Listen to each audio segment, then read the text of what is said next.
I'm sure you have a few images in your catalog where the colors simply click. Everything works and feels harmonious. And then there are those photos where things just don't come together, but you can't quite put your finger on what feels off about them. If you've experienced this before, you're not alone. In fact, the first 3 years of my photography journey, I shot almost exclusively in black and white, because I couldn't get color photography to work the way I wanted it to. I never truly understood why the colors in one photo worked, but didn't in another.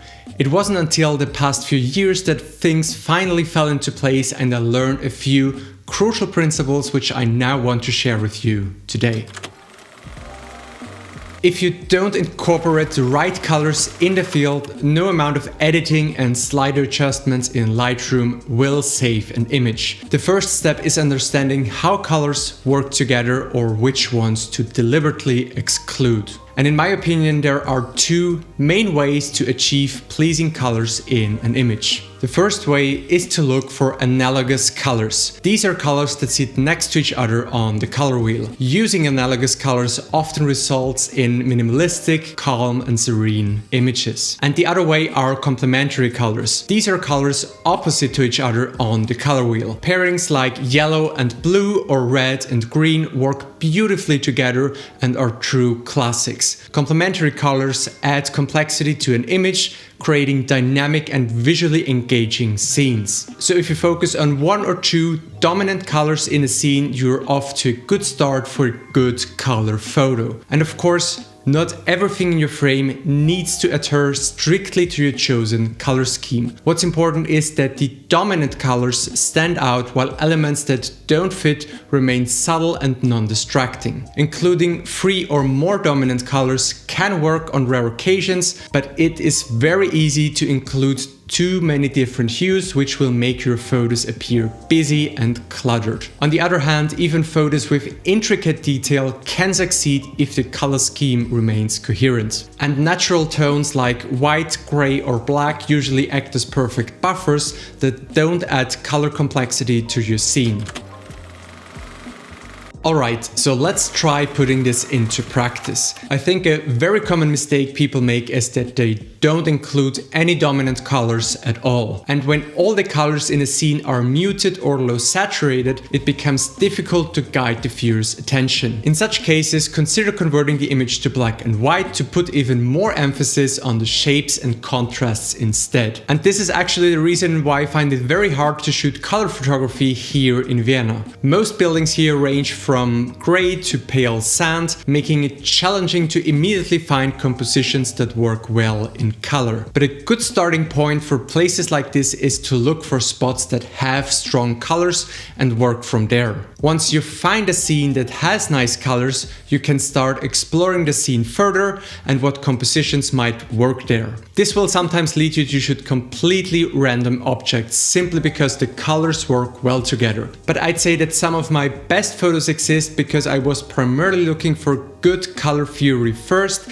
and then worked on creating an interesting image with that. And you can even take it a step further and decide to just look for a specific color for the whole day. Let's say you head out with the goal to just shoot the color red. What can you find that has strong red hues? Can you create scenes with analogous colors, or is it easier to look for something complementary? You'll be surprised by the things you discover if you do this from time to time. And also keep in mind that not only the location but also the conditions and time of day will affect how your color images turn out. For example, on a bright sunny day, not only do you already have the intense blue of the sky as a starting point, but also the benefit of sunlight enhancing other colors in the scene, often making it easier to find good spots of color. Overcast days, on the other hand, demand more effort to locate vibrant, saturated hues to bring your images to life. And one of the reasons why I actually prefer to shoot during the day is because sunlight makes colors appear really natural. Whereas during golden hour, all colors get a warm yellow wash, which makes it really hard to find any color contrast.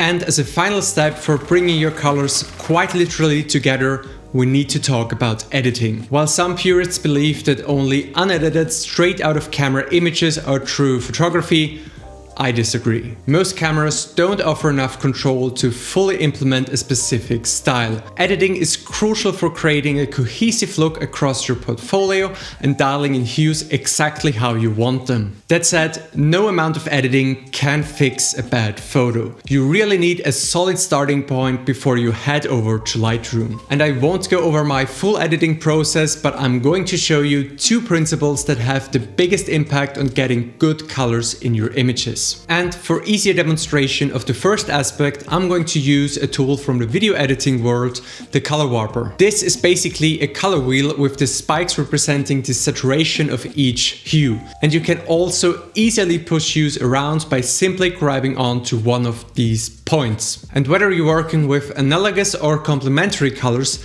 the goal in editing is to bring similar hues closer together. For instance, if your image features blue and yellow, I would adjust the yellow, orange and red hues to align more closely, and do the same for the magenta, blue and cyan hues. This enhances natural color contrast and refines the overall image. And in Lightroom, we can replicate this using the HSL sliders. So we shift reds closer to orange, oranges closer to yellow, and adjust purple and cyan towards blue. And as a final step, we can also desaturate any colors that don't fit the color scheme to make them less distracting. And the second aspect is to use the color grading tool or tone curve to apply subtle color wash over your highlights, midtones and shadows. You want to be really careful with this since it can quickly be overpowering. But done right, this really brings the tones together and ensures a cohesive look across your images. A classic approach for this is to add a bit of blue to the highlights and some warm tones to the shadows or vice versa. Experiment to see what works best for your style. And of course, there are other aspects to editing, like changing the luminance of colors or further enhancing the image with local adjustments. But in my experience, these 2 steps will have the biggest impact on your final result. And since I got so many questions about my editing process, I also put together a Lightroom preset pack that is available for purchase on my website. I refined these presets over the past few years and I'm really happy with how they work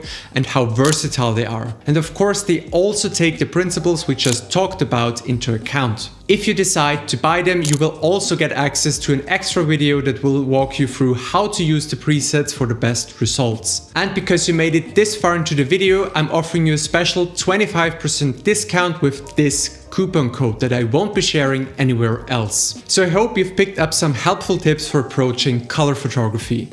If you have any questions, feel free to leave them in the comments. Thanks for watching and I'll see you in the next one.